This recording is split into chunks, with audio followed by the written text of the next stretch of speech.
Hello friends, कैसे हो आप सब। आई होप कि आप अच्छे होगे और KVS TGT WE की प्रिपरेशन आपकी अच्छे मोड में चल रही होगी। देखिए, हम लोग 2018 का जो पेपर सॉल्व कर रहे थे प्रीवियस ईयर का, उसका आज आखिरी एपिसोड रहने वाला है। अब तक हमने 10 एपिसोड ऑलरेडी डन कर लिए हैं। जो भी ये एपिसोड्स नहीं देखे हैं, 10 पार्ट इसके नहीं देखे हैं, वे प्लेलिस्ट में जाकर के देख सकते हैं। वहाँ पर मैंने पूरे डिटेल में आपको क्वेश्चन डिस्कस कर रखा है। तो चलिए, इंट्रो में टाइम बर्बाद ना करते हुए आज का हम लोग क्वेश्चन स्टार्ट करते हैं, जो कि 135वां क्वेश्चन है। अब तक हमने 134 क्वेश्चन ऑलरेडी कर लिए हैं। आज हमारा लगभग 15 या 16 क्वेश्चन और रह गया है। तो चलिए देख लेते हैं कि आज क्वेश्चन का लेवल कैसा रहने वाला है। पहला जो क्वेश्चन आपकी स्क्रीन पर है, the equivalent resistance seen between P and Q will be. तो इक्विवेलेंट रेजिस्टेंस हमको सिंपली पूछा गया है P और Q के बीच में, ठीक है, यहाँ पे।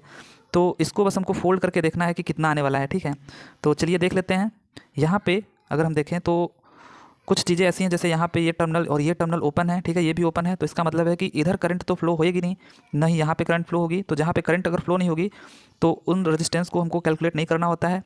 जैसे ये सब गए। अब हमारा जो बचा है उसमें हमको इक्विवेलेंट रेजिस्टेंस फाइंड कर लेना है। यहाँ पे 30 और 30 पैरेलल में है, तो ये सिंपली 15 हो जाएगा, ठीक है, हाफ हो जाएगा। और ये 15 और ये 5 मिलकर के कितना बना लेगा, 20। अब ये 20 और ये 20 पैरेलल में हमको दिख रहे हैं, तो ये दोनों आपस में मिलकर के 10 ओम बना लेंगे, क्योंकि पैरेलल में है तो हाफ हो जाएगा। उसके बाद ये 10 और ये 10 सीरीज में हो जाएंगे, क्योंकि करंट ऐसे फ्लो करेगा, इधर तो जाएगा नहीं। तो अब ये और ये जो टोटल हमने अभी देखा 10 है, वो सीरीज में हो जाएंगे। तो 10 और ये 10 मिलकर के कितना हो जाएगा, टोटल 20, ठीक है, 20 ओम। अब यहाँ से ये टोटल 20 ओम है, ठीक है, टोटल। और ये इस 20 के पैरेलल में है, तो फिर से ये 20 और 20 पैरेलल में मिलकर के 10 ओम बना लेंगे। अब यहाँ से ये पूरा का पूरा, ये 10 और ये 10 सीरीज़ में है, तो ये 10 और 10 मिलकर के 20 ओम बना लेंगे, ठीक है। तो आई होप कि आपको समझ में आया होगा, काफ़ी इजी था, इसमें टाइम बर्बाद करने की जरूरत नहीं है। तो थर्ड ऑप्शन क्या हो जाएगा, इसका करेक्ट हो जाएगा। बढ़ते हैं अगले क्वेश्चन पे। देखिए, काफ़ी इजी क्वेश्चन आपको नेटवर्क का मिल गया। उसके बाद आपको एनालॉग का एक क्वेश्चन है, जो कि पहले भी आ रखा है, ठीक है, एकदम हूबहू ऐसे ही क्वेश्चन। तो अब बस इसके छोटे मोटे कॉन्सेप्ट पता होने चाहिए। देखिए ये क्वेश्चन कितना ईजी है। यहाँ पे हमको पूछा गया है, for the emitter bias network shown below the collector current is. हमसे कलेक्टर करंट पूछा गया है, मतलब यहाँ का करंट पूछा गया है कि कितना होगा, IC। यहाँ का करंट नहीं, देखिए, क्योंकि यहाँ पे एक टर्मिनल है, ठीक है, यहाँ पे करंट डिवाइड हो जाएगा। बट अगर हम DC बायसिंग करेंगे तो ये ओपन हो जाता है, इस वजह से यहाँ पे जो करंट होगी वो भी IC ही होगी। और यहाँ पे IB करंट फ्लो होगी, ठीक है। तो IC हमको कैसे पता चलेगा, देखिए IC इज इक्वल्स टू क्या होता है, बीटा IB। मैंने कई बार इसको रिपीट कर दिया है। और अगर हमको IB पता चल जाए तो IC पता चल जाएगा। अब हमको क्या करना है, यहाँ पे IB पता करने के लिए, देखिए ये जो IB करंट है, यही IB करंट ये पीछे से भी आ रही है, ठीक है। और यहाँ करंट इधर तो जाएगी नहीं, क्योंकि कैपेसिटर ओपन सर्किट की तरफ बिहेव करेगा in case of DC biasing. तो हम DC बायसिंग अभी फिलहाल में कर रहे हैं। तो जैसे हम यहाँ पे IB को निकालना है, तो हम क्या करेंगे, यहाँ पे एक KVL अप्लाई कर देंगे कुछ ऐसे, ठीक है। इस सर्किट में KVL अप्लाई कर दो, तो ऊपर हमको क्या दिख रहा है, 20 वोल्ट। तो हम लोग लिख लेते हैं 20 वोल्ट। फिर यहाँ पे आएंगे तो प्लस और माइनस है, यहाँ पे वोल्टेज का ड्रॉप 430 का मिलेगा, तो -430। और IB करंट अगर फ्लो हो रही है तो IB लिख लेते हैं हम लोग। उसके बाद यहाँ पे माइनस, यहाँ पे वोल्टेज ड्रॉप 0.7 का है डायोड की वजह से, तो 0.7 हम लोग ले लेते हैं। उसके बाद यहाँ पे अगर हम नीचे आते हैं तो ये IE करंट है, ठीक है, IE। और यहाँ पे 1 किलो एम्पियर है, तो इसके क्रॉस भी वोल्टेज ड्रॉप होगा कितने का, -1K, क्योंकि वोल्टेज ड्रॉप कुछ ऐसा है, तो माइनस से निकल रहा है -1K। और ब्रैकेट में हम लोग IE लिखेंगे, लेकिन IE को हम कैसे लिख सकते हैं, IE को हम लोग लिख सकते हैं 1 + बीटा IB, ठीक है। तो यहाँ पे हम लोग 1 + बीटा IB लिख लेंगे और इक्वल्स टू 0 कर देंगे। ये हमने KVL अप्लाई कर दिया। अब हमको बीटा की वैल्यू पता है, यहाँ से 50, ठीक है। तो 50 अगर इसमें पुट कर दें तो हमको अब IB ही केवल हमारा अननोन है, तो IB हमारा आराम से निकल जाएगा। जब आप इसको कैलकुलेट करोगे तो आप देखोगे कि ये 0.04 मिली एम्पियर के करीब आएगा। और यहाँ से अब हम आराम से IC की वैल्यू फाइंड कर सकते हैं, क्योंकि बीटा गिवन है 50 इंटू ये 0.04। जब इसको सॉल्व करेंगे तो ये लगभग 2.01 मिली एम्पियर के करीब आएगा, जो कि सेकेंड ऑप्शन आपका क्या हो जाएगा, करेक्ट हो जाएगा। तो आई होप कि आपको समझ में आया होगा। बढ़ते हैं नेक्स्ट क्वेश्चन पे। अगला जो क्वेश्चन है, how many connecting terminals does N SPDT switch have. तो SPDT स्विच के पास पूछ रहा है कि कितने कनेक्टिंग टर्मिनल्स होते हैं। तो SPDT इसका मतलब होता है सिंगल पोल डबल थ्रो। और इसमें क्या होता है कि आपके 3 टर्मिनल होते हैं, जिसमें से पहला जो टर्मिनल होता है वो सोर्स से कनेक्टेड होता है, ठीक है, सोर्स से कनेक्टेड होता है। और जो 2 टर्मिनल होते हैं उनसे आप 2 आउटपुट लेते हो, ठीक है। सपोज करो यहाँ पे आपको कोई काम करना है और यहाँ पे आपको कोई दूसरा काम करना है। यहाँ पे बल्ब जलाना है, यहाँ पे आपको कोई छोटा मोटा मशीन चलाना है, ठीक है। तो आप क्या करोगे, इस पर एक बार स्विच करोगे तो ये ऑफ रहेगा, जब इस पर स्विच करोगे तो ये ऑफ रहेगा, ठीक है। एक बार ये ऑन तो ये ऑफ रहेगा, एक बार ये ऑन तो ये ऑफ रहेगा। तो मतलब आप इसको क्या कर सकते हैं, स्विच कर सकते हो।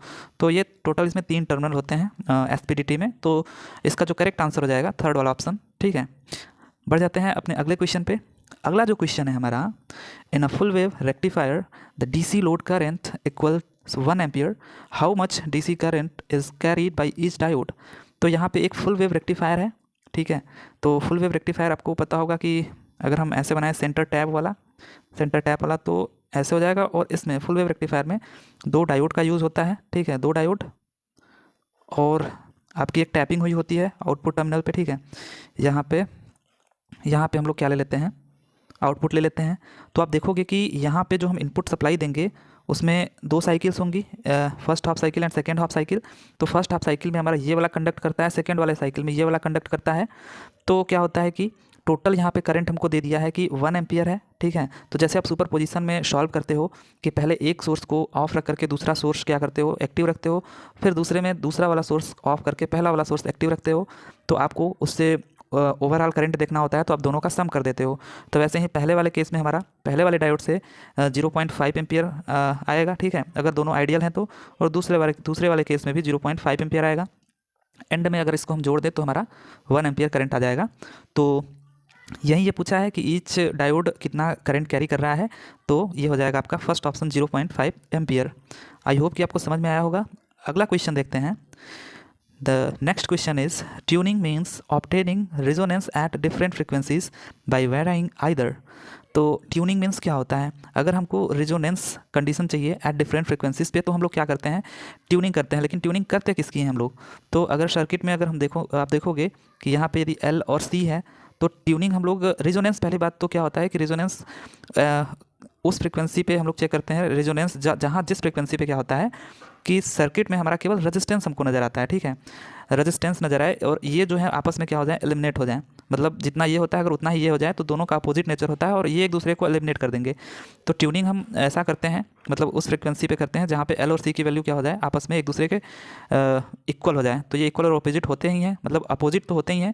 तो इससे क्या हो जाएगा, ये एलिमिनेट हो जाएगा और हमारा केवल रेजिस्टेंस बचेगा। तो हम लोग किसकी ट्यूनिंग करते हैं, तो L और C की, ठीक है, L और C की, इसको वेरी करके हम लोग क्या करते हैं, देखते हैं कि किस फ्रिक्वेंसी पे हमारा हमको सर्किट रेजिस्टेंस की तरह नज़र आ रहा है। तो आई होप कि आपको समझ में आया होगा। सेकंड ऑप्शन क्या हो जाएगा, इसका करेक्ट हो जाएगा। बढ़ते हैं अगले क्वेश्चन पे। अगला जो क्वेश्चन है हमारा, multiplication of 2 binary number 11.01 and 10.11 is. तो देखिए यहाँ पे काफ़ी अच्छा क्वेश्चन पूछ रखा है, मतलब डिजिटल में भी आपको मल्टीप्लिकेशन पूछा है, एडिशन या सब्सट्रैक्शन नहीं पूछा है। तो कोई दिक्कत नहीं है, मल्टीप्लिकेशन काफ़ी ईजी होता है, मतलब जो नॉर्मल मल्टीप्लिकेशन करते हो वही आपको यहाँ पे भी करना है, ठीक है। यहाँ पे हम लिख देते हैं, यहाँ पे 10.11 है, बस आप इसको सिंपली मल्टीप्लाई कर दो जैसे आप करते हो। तो यहाँ पे क्या हो जाएगा, देखिए 1 से हम लोग करना स्टार्ट करते हैं तो यहाँ पे 1 हो जाएगा, ऐसे यहाँ पे 0 हो जाएगा, फिर 1 1 जा 1, फिर 1 1 जा 1, यहाँ पे भी 1 1 जा 1, 0 1 1, उसके बाद यहाँ पे 0 है तो पूरा 0 0 0 हो जाएगा, ठीक है। फिर यहाँ पे 1 0 1 1, देखिए जैसे हम लोग करते थे नॉर्मल वैसा ही कर दिया। अब इसको जोड़ देते हैं यहाँ से, तो यहाँ से 1 उतर जाएगा, उसके बाद यहाँ से भी 1 आ जाएगा, ये भी 1 आ जाएगा, यहाँ पे देखिए 1 1 2 और यहाँ पे टोटल 3 हो गए। अब आप जानते हो कि 0 0 0 1 1 0 1 1, ये क्या होता है 0 1 2 3 का होता है बाइनरी में कोड। तो 3 का कितना है, देखिए 1 1 है, तो यूनिट डिजिट पे 1 है तो हम लोग यहाँ पे 1 लिख देंगे क्योंकि जोड़ने पे टोटल 1 2 3 आ रहा था और कैरी हमारा ये 1 हो जाएगा, तो 1 यहाँ पे आ जाएगा। अब 1 और 1 कितना होता है, 1 और 1 हम जानते हैं कि यहाँ पे 0 होता है, ठीक है। यहाँ देखिए 1 और 1 2 होता है, तो इसका यूनिट डिजिट 0 है तो 0 यहाँ पे लिख देंगे और ये वाला 1 कैरी हो जाएगा यहाँ पे। अगेन 1 1 2 हो जाएगा, 2 को हम लोग 0 लिखेंगे, 1 कैरी हो जाएगा। अगेन 1 1 2 हो जाएगा तो 0 हो जाएगा, 1 कैरी होगा तो उसको हम यहाँ पे लिख देंगे। अब हमको दशमलव लगाना है, तो कहाँ पे लगाएं, टोटल काउंट कर लो दशमलव कितने स्थान पे है। तो आप काउंट करोगे तो 1 2 3 4, ठीक है, टोटल 4 टर्म है। तो 1 2 3 4, यहाँ पे 4 नंबर के बाद हम लोग क्या करेंगे, यहाँ पे दशमलव लगा देंगे, तो ये हमारा जो होगा करेक्ट आंसर हो जाएगा। ये 4th ऑप्शन में मैच कर रहा है, तो 4th option will be the correct answer for this question. बढ़ जाते हैं अपने अगले क्वेश्चन पे। जो अगला क्वेश्चन हमारा है, the input impedance of CRO is nearly, तो इनपुट इम्पिडेंस जो CRO का होता है वो कितना होता है, तो ये लगभग हमारा 1 मेगा ओम के करीब होता है। तो फोर्थ ऑप्शन क्या हो जाएगा, इसका करेक्ट हो जाएगा। वहीं अगर हम इनपुट इम्पिडेंस की जगह इनपुट कैपेसिटेंस की बात करेंगे, ठीक है, इनपुट कैपेसिटेंस की यदि हम बात करें तो ये पिको फैरड में होता है, लगभग 1 पिको फैरड के बराबर होता है जो हमारा CRO में इनपुट कैपेसिटेंस होता है, ठीक है। अब बढ़ जाते हैं अगले क्वेश्चन पे। इसका फोर्थ ऑप्शन जो होगा वो करेक्ट हो जाएगा। तो कभी कभी आप देखोगे कि फार्मूला पूछा है, कहीं कहीं पे डायरेक्ट क्वेश्चन पूछा है, कुछ इसमें न्यूमेरिकल्स भी हैं, तो काफ़ी अच्छा लेवल है। अगला क्वेश्चन जो हमारा है, the transconductance of N channel MOSFET in linear region is. तो देखिए ये क्वेश्चन अगेन रिपीट हो गया, क्योंकि एक पीछे भी ऐसा ही एकदम हूबहू क्वेश्चन पूछा था, उसमें बस ये पूछा था किसके प्रोपोर्शनल होता है, और यहाँ पे वैल्यूज सीधे पूछ लिया है। तो कैसे हम लोग पता करें कि क्या होता है, देखिए यहाँ पे हमको लीनियर रीजन में पूछा है, तो ट्रांसकंडक्टेंस पूछा है, और ट्रांसकंडक्टेंस होता क्या है, GM, इसको हम डिनोट करते हैं ट्रांसकंडक्टेंस को, और ये होता है हमारा del ID by del VGS, ठीक है। अब यहाँ पे जो डेल ID होता है, इसका मतलब अगर हमको ID पता चल जाए तो हमारा काम बन जाएगा।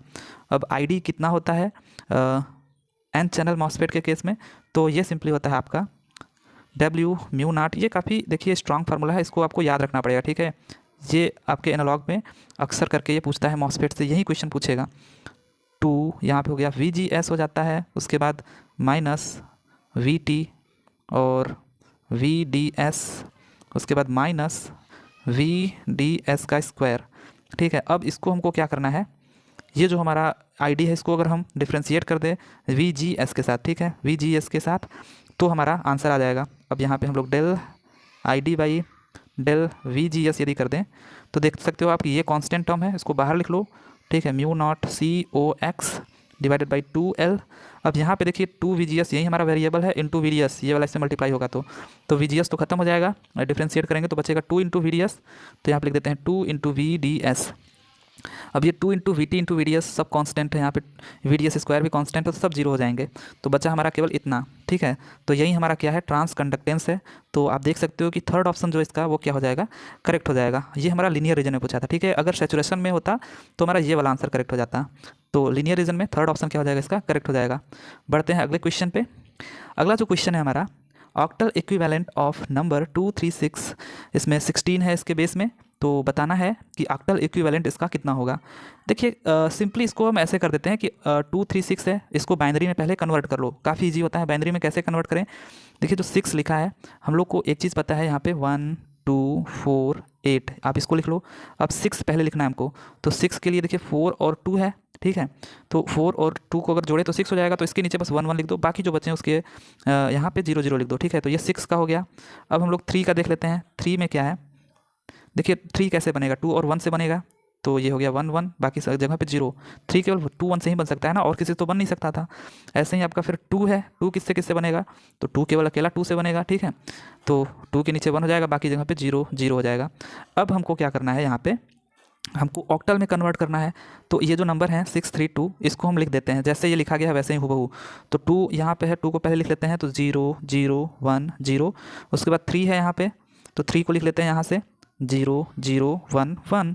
उसके बाद 6 है, 6 को यहाँ से लिख लेते हैं, 0 1 1 0। देखिए हेक्साडेसिमल में था, 16 था बेस, तो 4 4 का यहाँ पे बना था पेयर, ठीक है, 4 4 का। लेकिन ऑक्टल में क्या होता है, ये 3 3 का पेयर बनता है, तो आप 3 3 का ऐसे पेयर बना लो पहले। ये हमने 3 3 का देखिए पेयर बना लिया। अब इसको आप सिंपली डेसिमल में लिख दो, तो क्या हो जाएगा, यहाँ पे देखिए 1 2 4 8 है। ऐसे ही यहाँ पे क्या हो जाएगा, 1 2 4 1 2 4, 3 3 के पेयर में क्यों लिखना है, यहाँ पे 4 के पेयर में था इसलिए हमने 8 लिखा था, अदरवाइज 3 के पेयर में बस केवल हम इतना ही लिखेंगे, ठीक है। अब देखते हैं यहाँ पे क्या हो जाएगा, 1 2 4 1 2 4। अब आप यहाँ पे देख सकते हो कि इनको जोड़ दो, देखिए जहाँ जहाँ 1 है केवल उनको जोड़ दो। 4 और 2 कितना हो जाएगा, 6। यहाँ पे 4 और 2 कितना हो जाएगा, 6। यहाँ पे आप देख सकते हो कि कोई भी नहीं है, यहाँ पे 4 2 1 में सब 0 0 है, तो यहाँ पे 0। और यहाँ पे हम देख सकते हैं कि केवल 1 है, 1 के नीचे 1 है, तो यहाँ पे 1। तो ये टोटल 1 0 6 6 इसका क्या हो जाएगा, आंसर हो जाएगा। तो सेकंड वाला जो आंसर है वो इसका करेक्ट हो जाएगा। आई होप कि आपको समझ में आया होगा। बढ़ते हैं अपने अगले क्वेश्चन की तरफ। अगला जो क्वेश्चन है हमारा 144, in a fixed bias circuit silicon NPN transistor CE with beta 90 is used if VCC is equals to 15 volt, RC is equals to 3 kilo ohm and RB is equals to 1 mega ohm. The VCE at Q point is given as। तो यहाँ पे हमको VCE पूछा गया है, ठीक है, means Q point उसी को बोलते हैं हम लोग। तो पहली बात तो एनपीएन ट्रांजिस्टर कैसे बनता है आप इसको जान लो। देखिए एनपीएन ट्रांजिस्टर यदि आपको बनाना है तो आपको क्या करना है, एनपीएन है, पी बीच में है तो आप यहाँ पे कर दिए, ठीक है, और एन को आपने यहाँ पे कर दिया। अब एरो किधर लगाएं, तो एरो का एक बहुत ही अच्छा तरीका है कि जैसे पी और एन पी एन है, ठीक है, तो करंट हमेशा पॉजिटिव टू नेगेटिव फ्लो करती है, तो ये पी पॉजिटिव होता है, एन नेगेटिव होता है, तो आप ऐसे करंट को फ्लो करा दो। अब देखो ये हमारा क्या हो गया, एन पी एन ट्रांजिस्टर हो गया। यहाँ से आप बेस को बस ऐसे निकाल दो, बाकी तो काम आपका काफ़ी ईजी है। यहाँ पे आर सी दिया है और यहाँ पे वी सी सी है, यही पॉइंट आपको निकालना है कि कितना होगा, ठीक है, वी सी ई, ठीक है, क्यू पॉइंट, और यहाँ पे बेस है। लेकिन एक चीज़ और बोला है ये कि ये फिक्स्ड बैच सर्किट है। फिक्स्ड बैच सर्किट कैसा होता है, यहाँ से देखिए एक टर्मिनल ऐसे होता है एक रेजिस्टेंस के साथ, तो और यहाँ पे ये जो होता है उसको हम आर बी नाम देते हैं, और इससे आई बी करंट फ्लो करती है। तो अगेन जो भी हमने क्वेश्चन कराया सेकंड वाला वही क्वेश्चन बन गया।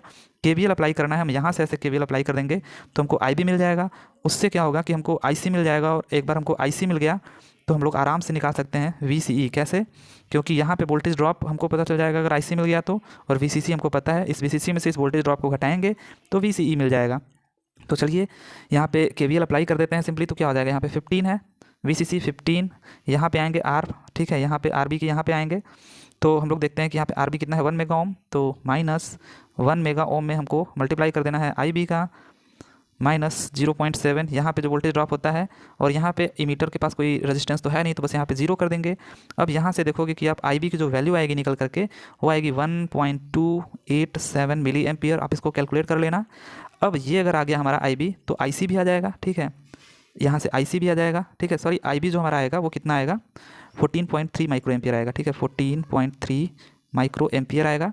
और ये जो वैल्यू आ रही थी 1.287 मिली एम्पियर, ये हमारा आईसी की वैल्यू आ जाएगी। अब आईसी की अगर वैल्यू आ गई तो हमको क्या पता चल जाएगा, आरसी देखिए हमको पता है कहाँ पे 3 किलो ओम, तो आईसी इंटू आरसी कर देंगे यदि, ठीक है, तो ये हमारा वोल्टेज ड्रॉप दे देगा। और वोल्टेज ड्रॉप अगर दे दिया तो उससे हम आराम से ये वी निकाल सकते हैं। कैसे, इस वी को लिख लेते हैं, कितना है 15 माइनस यहाँ पे आई सी इंटू आर सी जो वोल्टेज ड्रॉप है वो बस कर लेते हैं, तो 1.287 into R C 3 kilo ohm है इसको, और ये मिली में था, ठीक है, मिली एम्पियर में था तो मिली और किलो कट जाएगा। इससे आप देखोगे कि वोल्टेज ड्रॉप ये जो घट करके आ जाएगा लगभग 11.6 वोल्ट के करीब आ जाएगा। आप इसको सॉल्व कर लेना, आई होप कि आपको समझ में आया होगा।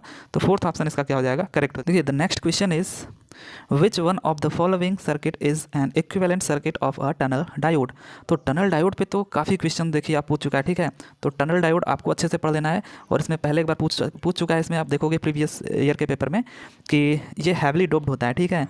और यहाँ पे कौन सी सर्किट इसको डिनोट कर रही है, तो देखिए इसमें एक इंडक्टिव और रजिस्टिव जो सर्किट होता है ये सीरीज़ में होता है, बाकी एक कैपेसिटिव और रजिस्टिव जो हमारा रेजिस्टेंस है वो क्या होता है, पैरेलल में होता है। लेकिन जो रेजिस्टेंस होता है वो इफेक्टिवली नेगेटिव होता है due to quantum mechanical effect, ठीक है, इसकी वजह से ये क्या होता है, नेगेटिव होता है और हैवली डोप्ड होता है। इसका सिंबल भी आप देख लो कि सिंबल इसका टनल डायोड का कैसा होता है, ऐसा होता है।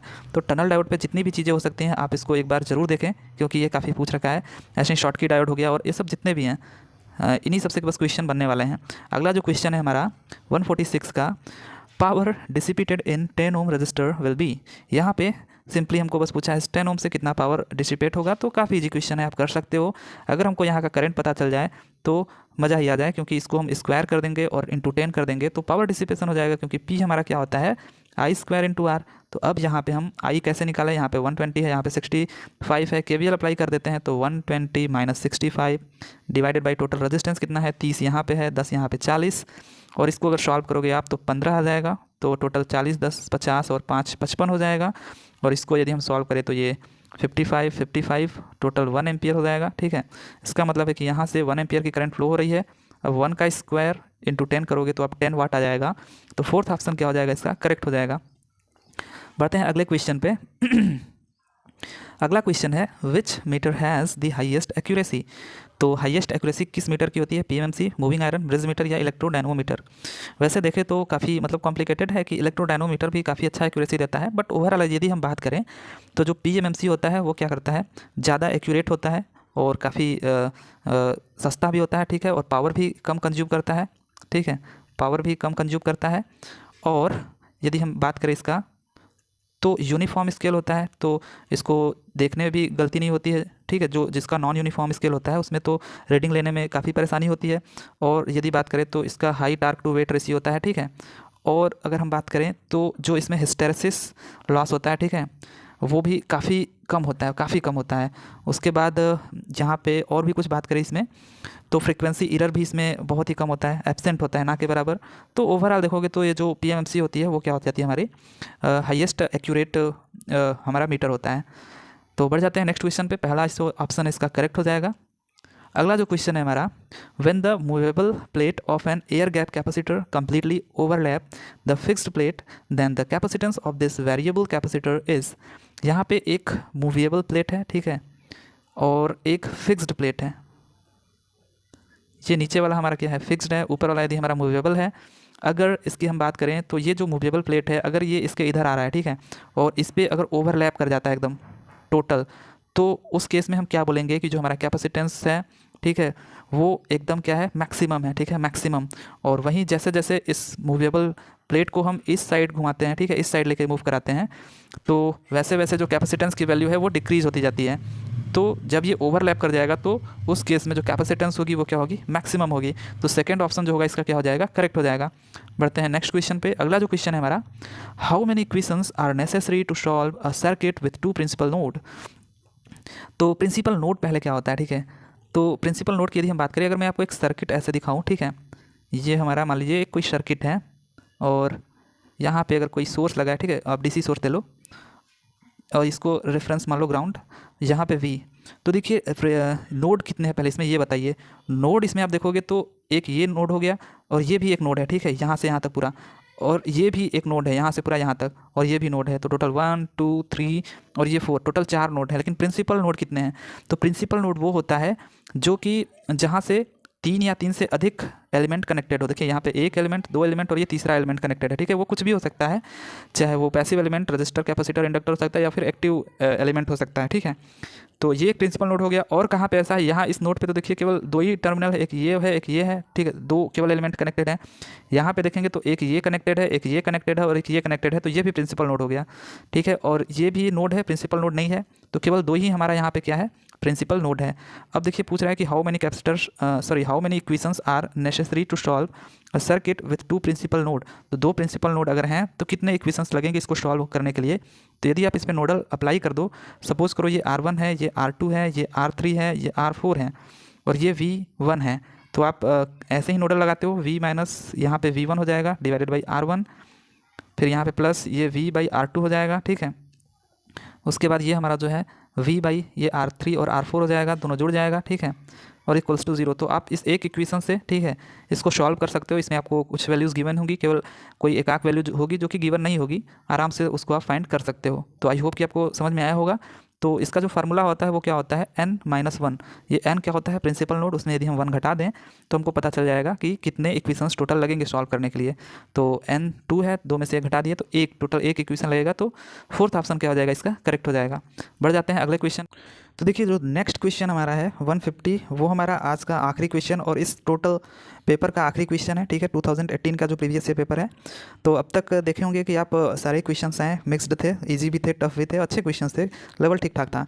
तो आखिरी जो क्वेश्चन है इस पेपर का वो ये है, when the frequency of the applied voltage increases in a series RL circuit then. ये ऑप्शंस आपके सामने हैं। तो काफ़ी इजी क्वेश्चन है ये भी, क्योंकि यहाँ पे एक R और L अगर हम सर्किट ले लें और लेट अस सपोज कि इसमें जो सोर्स है उसकी फ्रीक्वेंसी अगर ओमेगा है तो ये R हो जाएगा यहाँ पे, और ये J ओमेगा L हो जाएगा अगर L अगर गिवन है। तो यहाँ से हम सिंपली क्या कर सकते हैं, इसका इम्पीडेंस निकाल सकते हैं, जो कि हो जाएगा सिंपली सीरीज़ में है तो R plus J omega L।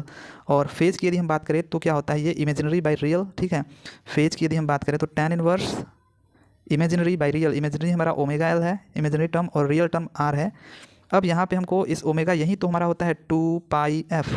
Frequency को यदि हम इंक्रीज़ करें तो ये ओवरऑल इंक्रीज़ होगा, इसका मतलब कि जो Z है इक्विवेलेंट वो इंक्रीज़ होगा। तो थर्ड ऑप्शन तो करेक्ट दिख रहा है। अब हमारा है कि फेज, ठीक है, यहाँ पे फेज एंगल बोला है इंक्रीजेस, तो फेज एंगल में यदि हम ओमेगा को इंक्रीज़ करें, ठीक है, तो एज वी नो दैट कि tan 0 क्या होता है, 0 होता है, जबकि tan 90 क्या होता है हमारा, इन्फिनिटी पे पहुँच जाता है। इसका मतलब है कि अगर हम इसको इंक्रीज़ कर रहे हैं तो हमारा फेज एंगल भी इंक्रीज़ हो रहा है, डिक्रीज़ करेंगे तो डिक्रीज़ होगा।